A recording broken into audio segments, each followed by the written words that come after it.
दर्शकवृन्द नमस्कार। कार्यक्रम फ्रन्टलाइन शोमा यहाँलाई हार्दिक स्वागत छ। म मातृका सुवेदी। आजको फ्रन्टलाइन शोमा हामीसँग अतिथिको रूपमा हुनुहुन्छ कर्णाली प्रदेशमा अवस्थित रुकुम पश्चिमको 8 बिस्कोट नगरपालिकाका नगर प्रमुख गोर्खबहादुर केसी।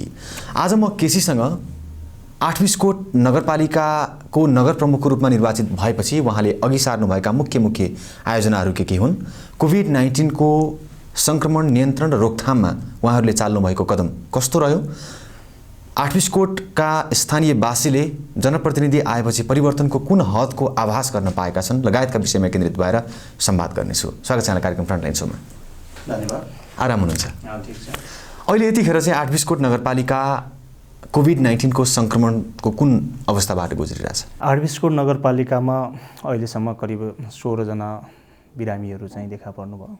जम्मा 16 जना र हामी 8 बिस्कोट नगरपालिकाले 10 दिनमै एउटा आइसोलेसन भवन बनाएको थियो र त्यसलाई चाहिँ पछि हामीले अलि सुविधा सम्पन्न पनि बनायौँ, जसले गर्दाखेरि हामीले कुनै पनि बिरामीहरूलाई असुविधा महसुस हुन दिएका छैनौँ र हाम्रो आफ्नै आइसोलेसन भवनमा अथवा कोभिड हस्पिटलमा चाहिँ राम्रोसँग उपचार लिएर घर फर्किने गर्नुभएको छ। त्यसको साथै हामी रुकुमका सबै स्थानीय तहहरू मिलेर पीसीआर परीक्षण ल्याब पनि चौरजारी नगरपालिकामा स्थापना गरेका छौँ, जसले गर्दाखेरि हामी कहाँ चाहिँ कन्ट्याक्ट ट्रेसिङ वा चाहिँ रोग समुदायमा फैलिने सम्भावनालाई न्यूनीकरण गर्न धेरै सजिलो भएको छ र कुल मिलाएर हामीले चाहिँ कोरोनाको प्रभावलाई र कोरोनालाई चाहिँ अलिकति राम्रैसँग सामना गर्न सकेका छौँ र जनताहरू पनि आश्वस्त हुनुहुन्छ। अहिले 16 जना निको हुनुभयो? अहिले चाहिँ सबै डिस्चार्ज भएको, अहिले जीरो संक्रमणको अवस्थामा छ। नगरपालिकामा अहिले चाहिँ कोही पनि बिरामी हुनुहुन्न। यसमा जनताले कतिको साथ दिए कोरोना नियन्त्रणमा? कोरोना नियन्त्रणमा जनताको चाहिँ निकै राम्रो सहयोग मद्दत चाहिँ हामीले प्राप्त गरेका छौँ। जस्तो चाहिँ हामीले 10 दिनमै एउटा अस्पताल भवन बनाएका थियौँ, त्यसको लागि दर्जनौँ मानिसहरूले चाहिँ श्रमदान गर्नुभएको थियो र त्यो भवन बनाउँदै गर्दाखेरि कमसेकम 19 लाख चाहिँ जनताहरूले चाहिँ नगदै सङ्कलन गरेर हामीलाई उपलब्ध गराउनु भएको थियो। त्यसको साथै हामीले चाहिँ कहिले अब कुनै ठाउँमा देखियो भने त्यो गाउँलाई सिल गर्ने, कन्ट्याक्ट ट्रेसिङ गर्ने आदि कुराहरूमा पनि निकै सकारात्मक सहयोग रहेको छ र अहिले चाहिँ हाम्रो रुकुम जिल्लाको मेरो नगरपालिका अथवा 8 बिस्कोट नगरपालिकामा कोरोनाको प्रभावलाई न्यूनीकरण गर्ने सिलसिलामा पछिल्लो चरणमा चाहिँ हामी विद्यालय खास गरी शिक्षा क्षेत्रमा चाहिँ अलिकति गम्भीर प्रभाव पर्ने देखियो, किनकि हामी कहाँ चाहिँ दुर्गम ठाउँहरूमा अब वैकल्पिक प्रणालीहरू सञ्चालन गर्न सम्भव छैन, नेटको एक्सेस राम्रो छैन। त्यो विभिन्न कारणले गर्दाखेरि हामीले स्कुलै चलाउनु पर्थ्यो र दसैँको लगत्तैबाट हामी चाहिँ शनिबार पनि नभनिकन करिब 7 दिन, हप्ताको 7 दिन स्कुल खुल्ला अवस्थामा छन् र अहिलेसम्म हामीले स्कुल सञ्चालन गरिसकेपछि स्कुल चालु रहेका गाउँमा कुनै एउटा गाउँमा चाहिँ कुनै एउटा बिरामी देखियो भने कन्ट्याक्ट ट्रेसिङ र त्यो गाउँमा अरू कम्युनिटीमा छैन भन्ने कुरा कन्फर्म नगरुन्जेल मात्र विद्यालय बन्द गर्ने गरेका छौँ। त्यसो गर्दाखेरि विद्यालयहरू सुचारू चलिरहेका छन्। त्यसमा पनि कम्युनिटीले चाहिँ गाउँमा एकजना मात्रै नयाँ मान्छे आयो भने पनि विद्यालय बन्द गर्नुपर्ने होला अथवा कम्युनिटीमा फैलियो भने अरू समस्याहरू आउला भनेर एकदमै समुदाय स्तरबाट सूचनाहरू प्राप्त हुने, आएको मान्छेलाई गाउँमै सेपरेट राख्ने, कन्ट्याक्ट ट्रेसिङ गर्न या मतलब सुरुमा परीक्षण गर्न चाहिँ मद्दत गर्ने धेरै मद्दत, किनकि जनताको मद्दत बिना चाहिँ हामी चाहिँ नगरपालिका आजका मितिमा सबै हिसाबले सुचारू चलेको छ हैन। सबैभन्दा मेन कुरो विद्यालयहरू चलेका छन् हैन, विकास कामहरू भएका छन्। यो जनताले एकदमै मजासँग साथ दिएको हुनाले मात्रै यो सम्भव भएको हो। तपाईलाई आफू चाहिँ जनताको सेवा या जनप्रतिनिधि भएर जनताको सेवा गर्ने कुरामा कतिको स्वतन्त्र भए, कतिको आफ्नो शक्ति या अधिकार पूर्ण रूपमा सदुपयोग गर्न पाए भन्ने लाग्छ? हामीले चाहिँ स्थानीय तहहरूलाई संविधानले जे कल्पना गरेको थियो त्यो हिसाबले चाहिँ अगाडि बढ्नको लागि संविधान अनुसार कयौँ कानुनहरू बन्नु पर्थ्यो र कानुन निर्माण प्रक्रिया नेपाल सरकारले चाहिँ ढिला गर्दाखेरि अब कयौँ अप्ठ्याराहरू चाहिँ हामीले महसुस गरेकै छौँ र यही अप्ठ्याराका बीचमै हाम्रो कार्यकालको अब उत्तरार्धतिर अब आइसकेका छौँ र निश्चय पनि नेपाल सरकार अथवा सङ्घीय सरकारले चाहिँ कानुन निर्माणमा गरेको ढिलाढालाले हामीलाई केही न केही अप्ठ्यारो चाहिँ महसुस बनाएकै छ। यो त चुनावमै अलिकति हामीले गल्ती गरेका थियौँ नि। सुरुमा प्रतिनिधि सभाको चुनाव, त्यसपछि प्रदेश सभा, त्यसपछि स्थानीय तहको गरेको भए यो विभिन्न उल्झनहरू आउँदैन थिए भन्ने विश्लेषण पनि हुन्छन्।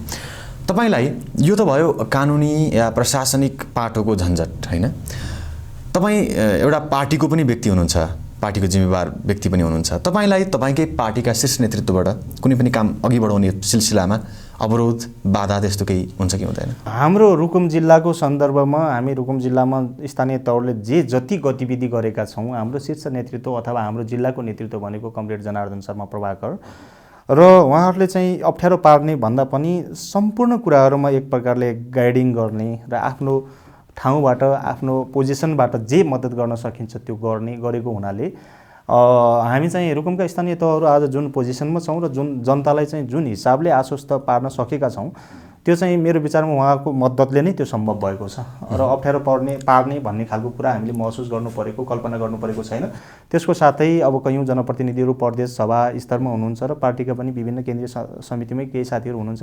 उहाँहरू सबैले चाहिँ जनताको सेवा गर्न चाहिँ स्थानीय सरकारहरूलाई परिचालन गर्ने सवालमा पुरै मद्दत गर्नुभएको छ। त्यसले गर्दा हाम्रो जिल्लाको सन्दर्भमा कसैले अप्ठ्यारो पारेको भनेर हामी कहिले पनि महसुस गर्दैनौँ। जनताले पनि र हामीले पनि हाम्रो नेताहरूलाई अथवा शीर्ष नेताहरूलाई चाहिँ हाम्रो चाहिँ सहयोगको रूपमा मात्रै बुझ्छौँ।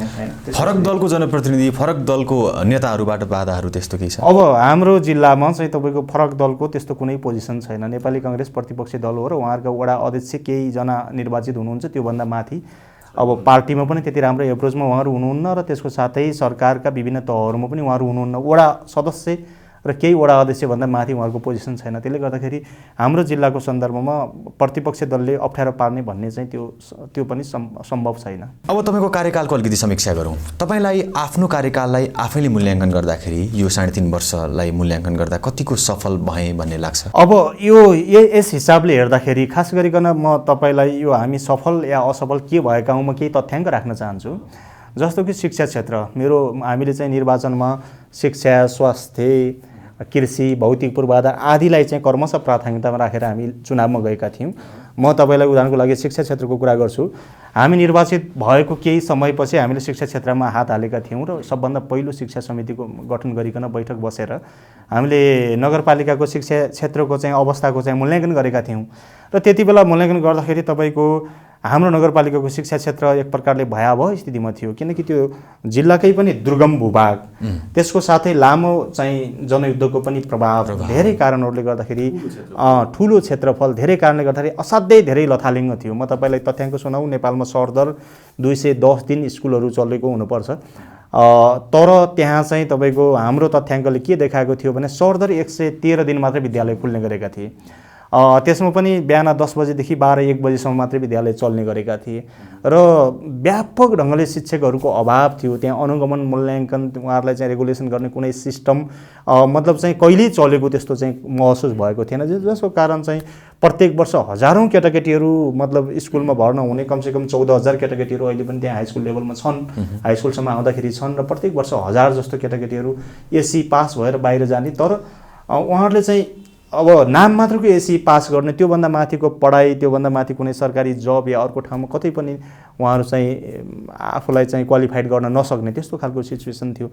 र हामी निर्वाचित भइसकेपछि यो एक्चुअल स्थिति के छ भनेर हामीले 5 कक्षा 8 कक्षाका परीक्षाहरूलाई अलिकति व्यवस्थित गर्ने प्रयत्न गऱ्यौँ, एससीका परीक्षाहरूलाई व्यवस्थित गर्ने प्रयत्न गऱ्यौँ। त्यसो गर्दाखेरि म तपाईँलाई उदाहरणको लागि भन्छु, 8 कक्षाको परीक्षा हामीले चाहिँ नगरपालिकाको तर्फबाट गराउँदाखेरि त्यो वार्षिक परीक्षा झन्डै 880 जना विद्यार्थीहरूमध्ये जम्मा 20 जना मात्रै उत्तीर्ण भएका थिए।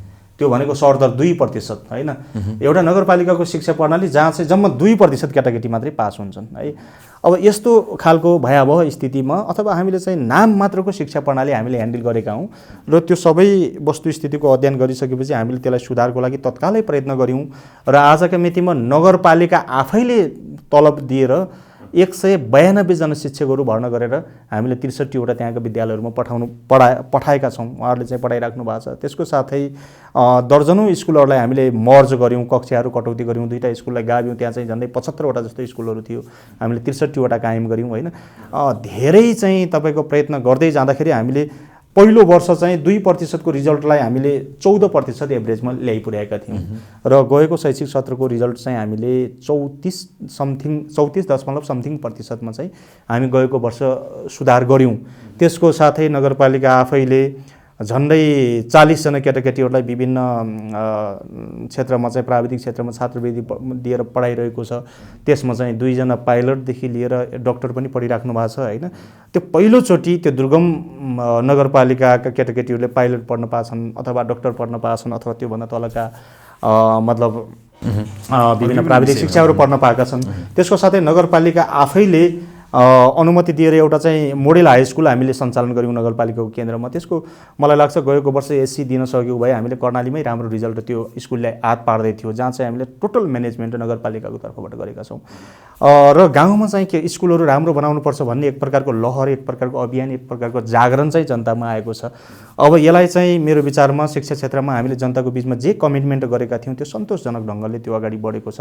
त्यसको साथै मैले भनिहालौँ, समीक्षाकै कुरा गर्दाखेरि स्वास्थ्य अर्को विषय थियो। तपाईँले चाहिँ शिक्षामा एउटा कुरा शिक्षामा जोड्न मन लाग्यो। यहाँहरू नाम मात्रको शिक्षा भएको अवस्थामा बाट गुज्रिरहनु भएको थियो, अहिले शिक्षामा परिवर्तन आयो भन्नुभयो। कर्णाली प्रदेशमा, विशेष गरी कर्णाली प्रदेशमा चाहिँ नाम मात्रको शिक्षा किन भएको रहेछ? यसमा चाहिँ धेरैवटा कारण छन्। राज्य पनि कर्णालीतिर त्यति राम्रोसँग नफर्किने, जस्तो कि तपाईँलाई मैले भनौँ, कर्णालीमा चाहिँ कर्णाली सरकार गठन भएपछि लामो समयसम्म त्यहाँ कर्मचारी नै जान मानिनन् होइन। सुविधायुक्त ठाउँहरू खोज्ने, त्यहीँको मेन पावर चाहिँ त्यति सक्षम नहुने, राज्य त्यता नफर्किने पहिलो कुरा। अनि फर्किनै हाल्यो भने त्यो सदरमुकामसम्म मात्रै जाने, त्यो दुर्गम दूरदराजका गाउँहरूमा बाटो, अन्य भौतिक पूर्वाधार, पुल यस्ता धेरै कुराहरूको समस्याले गर्दाखेरि मानिसहरू त्यतातिर केन्द्रित नहुने, जसले गर्दाखेरि चाहिँ हामीले जस्तो म तपाईँलाई भनिहालौँ, हामी चाहिँ राम्रो एउटा साइन्सको टिचर कर्णालीमा, डोल्पामा चाहिँ एउटा राम्रो साइन्सको टिचर लानको लागि धेरै कठिन अहिले पनि छ होइन। उहाँहरू चाहिँ हाम्रो जिल्लामा खोज्न आउनुहुन्छ, बाहिर खोज्न आउनुहुन्छ, त्यो दुर्गमतालाई सम्झेर अहिले पनि मानिसहरू जान चाहनुहुन्न। खास गरिकन भौगोलिक विकटता, राज्यमा चाहिँ कर्णालीको एक्सेस कम हुनु आदि कारणहरूले गर्दा हो र पछिल्लो चरणमा चाहिँ अरू धेरै कारणहरू पनि। अर्को एउटा कारण चाहिँ एउटा त राज्यले अलिकति कोल्टे देख्यो, अर्को जनयुद्ध पनि एउटा कारण थियो, लामो समय परिवर्तनको लागि भएको युद्ध पनि एउटा कारण थियो विकास नहुनुमा, अर्को भौगोलिक विकटता पनि हो, र सबैभन्दा महत्त्वपूर्ण कारण चाहिँ राज्य या सरकार जो यहाँले भन्नुभयो त्यसको जिम्मेवार निकायमा, जिम्मेवार मन्त्रालयमा त कर्णाली प्रदेशकै थुप्रै नेताहरू पनि पटक पटक आउने जाने भइरह्यो होइन। उहाँहरूको ध्यान चाहिँ त्यहाँ पुग्न नसक्नुको कारण यो मैले चाहिँ के महसुस गरिरहेको छु भने नगर प्रमुख हुनुभन्दा पहिला म पनि पोलिटिक्समा थिएँ होइन। तर नगर प्रमुख भइसकेपछि मैले शिक्षा क्षेत्रका या विभिन्न क्षेत्रका जनताका चाहिँ डे टु डेका समस्याहरू जति गहिरो गरी मैले रियलाइज गर्न सकेँ त्यो चाहिँ यो नगर प्रमुख भएपछि मात्रै गरेँ। र कैयौँ नेताहरूलाई मलाई लाग्छ कर्णालीबाट प्रतिनिधित्व गर्ने कैयौँ नेताहरूले जनताको चाहिँ समस्या, कर्णालीको समस्यालाई अलिक गहिरो गरी महसुस गर्नेमै समस्या रह्यो र महसुस गरेका समस्याहरूलाई पनि समाधान गर्नको लागि अलिक गहिरो गरी मेहनतका साथ लाग्ने कुरामै समस्या रह्यो। यसमा चाहिँ हामी पछाडि पर्नुको पछाडि हाम्रो आफ्नै त्यहाँको कर्णालीको नेतृत्वको, कर्णालीको चाहिँ आम चाहिँ राजनैतिक तहहरूको पनि आफ्नो क्षमतामा चाहिँ क्वेसन उठ्छ। यसले त्यहाँ चाहिँ नउठ्ने भन्ने हुँदैन, किनकि अहिले हामीले पनि जस्तो मेरो नगरपालिका सबैभन्दा दुर्गम हो, हामी 3 वर्ष मात्रै ह्यान्डल गऱ्यौँ र मेरो विचारमा हाम्रो जिल्लामा चाहिँ शिक्षा क्षेत्रको नेतृत्व अब आरबी कोटले गर्छ है भन्ने चाहिँ बनाउन सकेका छौँ होइन। त्यो रिजल्टहरूले त्यस्तो देखाउँदैछ भनेपछि अब एउटा इच्छा शक्तिको साथ हिजोदेखि नै गरेको भए त्यो परिवर्तन आवाज भइसक्थ्यो, त्यो आवाज भइसक्थ्यो। त्यसले गर्दाखेरि नेतृत्वले पनि हामीले कति काम गऱ्यौँ त्यहाँका चाहिँ नेताहरूले भन्ने बारेमा पनि। अब प्रदेश सरकारको कमजोरीको बारेमा पनि पछि समय रह्यो भने आउँला। यहाँले यो स्वास्थ्य क्षेत्रको कुरा उठाउँदै हुनुहुन्थ्यो, स्वास्थ्य क्षेत्रमा यहाँ आएपछि के भयो, जबकि स्वास्थ्य क्षेत्रमा पनि कर्णाली प्रदेश निकै पछाडि थियो। अब मेरो नगरपालिकाको सवालमा कुरा गर्नुहुन्छ भने बेला बेलाको झाडा पखाला लगायत चाहिँ भाइरल फ्लूहरू आदि कुराहरूले चाहिँ प्रत्येक वर्ष समाचार बन्ने मध्येको ठाउँ हो मेरो नगरपालिका। र म निर्वाचित भएको लगतै पनि हाम्रो चाहिँ 3 नम्बर वडामा चाहिँ भाइरल ज्वरोको समस्या आएर काठमाडौँबाट डाक्टरहरू हेलिकप्टरमा पठाउनु परेको थियो। तर हामी निर्वाचित भएको लगतै चाहिँ जम्मै 5वटा स्वास्थ्य केन्द्रहरू, प्राथमिक स्वास्थ्य केन्द्रहरू नगरपालिकामा थियो। हामी निर्वाचित भएको लगतै हामीले चाहिँ 18वटा चाहिँ सहरी स्वास्थ्य इकाइहरू नगरपालिकाले नै थपिदियौँ। त्यसो गर्दाखेरि हामीले चाहिँ मतलब चाहिँ हाम्रो नगरपालिकाको कुनै पनि गाउँहरू या वार्डहरू र गाउँहरू चाहिँ म चाहिँ कमसेकम सिटाकुमल खाने प्रबन्ध गऱ्यौँ। त्यसले मात्रै पनि चाहिँ तपाईँको यो भाइरल ज्वरो आदि चाहिँ महामारीहरू रोक्न चाहिँ धेरै मद्दत गर्यो, किनकि यो 3 वर्षको यता त्यस्तो देखिएको छैन। त्यसको साथै हामीले नगरपालिकाको केन्द्रमा सबैभन्दा पहिला आरबीकोट नगर अस्पताल भनेर नेपालमा पहिलोचोटि नगर अस्पताल गठन मतलब सञ्चारमा ल्याउने हामी नै हौँ। र नगर अस्पताल सञ्चालन ल्याइसकेपछि लगातार एमबीबीएस स्तरको डाक्टरहरू त्यो पूर्ण क्षमतामा सञ्चालित छ। त्यो चाहिँ पूर्ण क्षमतामा र यो वर्ष फागुनदेखि हामी चाहिँ त्यसको भौतिक पूर्वाधार पनि निर्माणको अन्तिम चरणमा पुगेको छ र आगामी फागुन चैतदेखि हामी चाहिँ त्यसलाई सम्पूर्ण रूपले सुचारू चाहिँ गर्नेछौँ। कमसेकम हामी कहाँ चाहिँ हामी निर्वाचित भएको 1 वर्षपछिबाट लगातार हामी कहाँ चाहिँ एमबिबिएस डाक्टर एकजना हुनुहुन्छ र त्यो दुर्गमको जनताहरूले पहिलोचोटि आफ्नो घर आँगनमा डाक्टरको सुविधा पाउनुभएको छ र यो महामारी आदि इत्यादि कोभिडसम्म आउँदाखेरि कोभिडको सामना गर्ने ठाउँसम्म आइपुग्दाखेरि हामीले जनतालाई चाहिँ स्वास्थ्यको क्षेत्रमा पनि विशेष ढङ्गले आश्वस्त बनाउन सकेका छौँ। त्यसको साथै कृषि भौतिक पूर्वाधार जस्तो बाटोघाटोको कुरा हुन्छ, सडकको कुरा चाहिँ म निर्वाचित हुँदाखेरि नगरपालिकाको केन्द्रमा हिउँदमा मात्रै गाडी जान्थ्यो र अब अहिले चाहिँ 6वटा वडामा चाहिँ गाडीको एक्सेसै थिएन र हामीले चाहिँ यो 3 वर्ष भनेको धेरै छोटो समय हो। झन्डै 200 किलोमिटर चाहिँ नयाँ ट्र्याक ओपन गऱ्यौँ र मेरो कार्यकालको अन्तसम्म जाँदाखेरि अथवा अझै 1.5 वर्ष बाँकी छ, त्यति बेलासम्म हामी कुनै पनि गाउँ बाँकी रहने छैन। प्रत्येक गाउँमा चाहिँ ट्र्याक ओपन भइसकेको हुनेछ है। जहाँ 12 महिना एम्बुलेन्स चल्न सक्ने बाटो कति वर्षभित्र बन्छ? जस्तो चाहिँ अब नगरपालिकाको केन्द्रमा यो हिउँदमा एउटा ब्रिज बन्यो भने 12 महिना नगरपालिकाको केन्द्रबाट नेपालगञ्ज या चाहिँ सुविधायुक्त ठाउँसम्म चाहिँ एम्बुलेन्स आउजाउ गर्न सकिन्छ र 12 महिना सबै गाउँहरूमा अथवा कमसेकम सबै वडाको केन्द्रसम्म बाटो चल्ने बनाउनुको लागि कमसेकम अझै 5 वर्ष लाग्ने हामीले एस्टिमेट गरेका छौँ र त्यसको लागि कमसेकम 1 अर्ब चाहिँ अझै लगानी बाटोको लागि गर्नुपर्ने छ। यस्तो स्थिति छ। त्यो सडक निर्माणको काम पुरा हुने गरी अघि बढ्ने मार्गदर्शन या एउटा आधार खडा गर्न सक्नुहुन्छ? हामीले चाहिँ 2082 सालसम्म हामी चाहिँ प्रत्येक वडाको केन्द्रसम्म 12 महिने चल्ने बाटो बनाउँछौँ भनिकन एउटा डिजाइन एस्टिमेट गरिकन प्रदेश सरकार, सङ्घीय सरकार र हामी समेत मिलेर कसरी हामी कमसेकम चाहिँ 10-12वटा चाहिँ मोटरेबल पुलहरू अनि त्यस पछाडि चाहिँ बाटोको चाहिँ स्तरोन्नति आदि कसरी गर्न सकिन्छ भनेर चाहिँ हामी एक्सर्साइज गरिरहेका छौँ र हामीलाई के कन्फिडेन्ट अथवा के आत्मविश्वास पैदा भएको छ भने अबको 5 वर्षभित्र हामी सबैतिर बाटो पुर्याउन सक्छौँ। अब यो भयो बाटोघाटोको, बाटो चाहिँ 12 महिना चल्ने बनाउन सक्छौँ। अब त्यसको साथै कृषि क्षेत्रको कुरा, कृषि क्षेत्र जस्तो चाहिँ त्यसको साथै जस्तो विद्युतीकरणको कुरा म निर्वाचित हुँदाखेरि नगरपालिकाको केन्द्रमा मोबाइल चार्ज गर्नको लागि बत्ती उपलब्ध थिएन है। अनि त्यसको लगतै चाहिँ हामी निर्वाचित भएको लगतै हामीले एउटा 25 किलोवाटको र एउटा 45 किलोवाटको दुईटा चाहिँ प्रोजेक्टहरू नगरपालिकाको आसपासमा सञ्चालन गऱ्यौँ र नगरपालिकाले झन्डै 1.5 करोडको लगानीमा तत्कालै त्यो 6 महिना जस्तो टाइम ड्युरेसनमा चाहिँ त्यसलाई कम्प्लिट गऱ्यौँ र कयौँ चाहिँ अल्पत्र परेका आयोजनाहरू थिए दुर्गम गाउँहरूमा त्यो वैकल्पिक ऊर्जाबाट तिनीहरूलाई पनि हामीले थप अनुदान नगरपालिका आफैले गरेर सञ्चालनमा ल्यायौँ र मोटामोटी चाहिँ बत्तीको प्रबन्ध गरियो र यो बीचमा सङ्घीय सरकार र खास गरी माननीय जनार्दन शर्मा प्रभाकर कमरेडको पहलमा यही आर्थिक वर्षभरिमा चाहिँ नगरपालिकाको धेरै जसो गाउँमा चाहिँ सेन्ट्रल लाइन चाहिँ विस्तार भइसकेको हुनेछ। अब त्यो अवस्थाबाट चाहिँ यो 3 वर्षको छोटो समयमा मतलब मेरो नगरपालिका भनेको झन्डै पश्चिम रुकुमको 46% भूभाग छ होइन। यति ठुलो आधी जिल्ला जस्तो भूभागको सबै ठाउँहरूमा सेन्ट्रल लाइन पुर्याउने भनेको यो पनि चान्चुने कुरा होइन यो छोटो समयमा। अनि यसको साथै जस्तो टेलिफोनको समस्याको अथवा यो यतापट्टि अहिले बिजुली बत्तीको पहुँचमा सबै जनता आए। अब यो मेरो कार्यकालको अन्तसम्ममा प्रत्येक घरमा हामी चाहिँ असाध्यै विपन्न परिवारलाई पनि कसरी घरमा वायरिङ गराइदिने भनेर पनि प्लानिङ गर्दैछौँ। त्यसो गर्दाखेरि कार्यकालको अन्तसम्म आउँदाखेरि 100% घरमा चाहिँ विद्युत भइसकेको हुनेछ। अहिले चाहिँ वैकल्पिक ऊर्जा लगायतको विभिन्न माध्यमबाट कमसेकम अहिले हामी 40% घरमा मात्र बाल्न सकेका छौँ र अब यो सेन्ट्रल लाइनको चाहिँ सबैतिर पोल गाड्ने तार तान्ने आदि काम चाहिँ युद्ध स्तरमा भइरहेको छ। कमसेकम चाहिँ मेरो नगरपालिकामा विद्युतीकरण गर्नको लागि मात्रै पनि कमसेकम 40 करोड चाहिँ सङ्घीय सरकारले पैसा खर्च गर्दैछ। त्यसो गर्दाखेरि हामी सबैतिर पुग्न सक्छौँ। अनि त्यसको साथै अब टेलिफोनको कुरा गर्नुहुन्छ भने मेरो नगरपालिकाबाट यो सामाजिक सुरक्षा भत्ता लगायतका विभिन्न चाहिँ डाटाहरू इन्ट्री गर्नको लागि हामी निर्वाचित भइसकेपछि कर्मचारीहरूलाई सदरमुकाममा पठाउँथ्यौँ। अहिले चाहिँ हामीले नगरपालिकाको आफ्नै खर्चले नगरपालिकाको सबै वडाहरूमा चाहिँ इन्टरनेट सेवा विस्तार गरेका छौँ। त्यसको साथै टेलिफोनका टावरहरू बनाउनको लागि हामी म आफै हुँ निर्वाचित भएपछि सबभन्दा पहिलो जनप्रतिनिधि हुँ नेपाल टेलिकमको एमडीलाई भेट्न आउने र त्यति बेलादेखि मेहनत गरिरहेका छौँ। तर नेपाल टेलिकमको कन्ट्र्याक्टरहरूको ठेकेदारहरूको ढिलाढालाको कारणले गर्दाखेरि कार्य सम्पादनमा चाहिँ केही ढिला भए तापनि अब तत्कालै आजभोलिबाट मेरो नगरपालिकाको कमसेकम 2 ठाउँबाट 4G को टावरहरू सञ्चालनमा आउँदैछ। त्यो तयार अहिले चाहिँ जडान कार्य भइरहेको छ। त्यसको साथै ल्यान्डलाइनको विस्तार कार्य चाहिँ यही हिउँदमा हुन्छ। कोभिडको कारणले केही ढिला भएको थियो आदि चाहिँ दूरसञ्चारको हिसाबले। यसरी हेर्दाखेरि अनि अर्कोतिर हाम्रो प्रायोरिटीमा कृषि थियो। हामीले चाहिँ कृषिलाई व्यावसायीकरण गर्नको लागि सबैभन्दा ठुलो मेहनत गरेका छौँ र कमसेकम मेरो नगरपालिकाको 10,000 घर परिवारहरू अब कृषिलाई व्यावसायीकरण गर्नुपर्छ भनेर चाहिँ एक प्रकारले चाहिँ कन्फिडेन्स, एक प्रकारले आत्मविश्वासको साथ अगाडि बढ्नु भएको छ। र यसको साथै हामी निर्वाचित भएपछि करिब लाखौँको सङ्ख्याले चाहिँ फलफुलको बिरुवाहरू चाहिँ प्लान्टेसन भयो। हामीले बिरुवाहरू खरिद गरेर त्यहाँ लग्यौँ। किवी, जस्तो चाहिँ यो आँप लगायतका बिरुवाहरू। त्यसको साथै पछिल्लो चरणमा गएको वर्ष हामीले टर्कीबाट झन्डै 44,000 ओखरको बिरुवाहरू ल्याएर लगाएका थियौँ र त्यो दाँते ओखर त्यो पनि एकदमै राम्रो हुर्केको छ।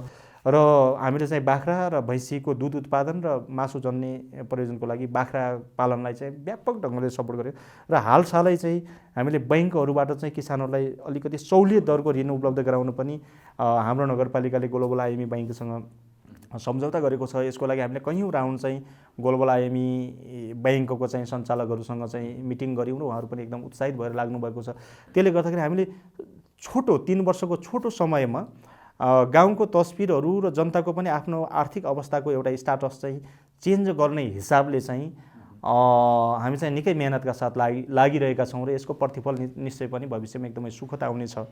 र मेरो नगरपालिकाको सन्दर्भमा हेर्ने भने अब हामी सफल भयौँ कि भएनौँ भनेर चाहिँ नाप्ने एउटा कुनै अब जस्तो चाहिँ हामीले गरेको प्रतिबद्धताको हिसाबले हामी 60% हिसाबमा आइपुगेका छौँ होइन। अब अझै 1.5 वर्षमा हामी घोषणापत्रलाई हेर्दाखेरि 60% सफल भइसकेको छ। अझ हामीसँग 1.5 वर्ष समय छ। हामीलाई कोभिडले चाहिँ अलिकति केही ब्याक गर्यो होइन।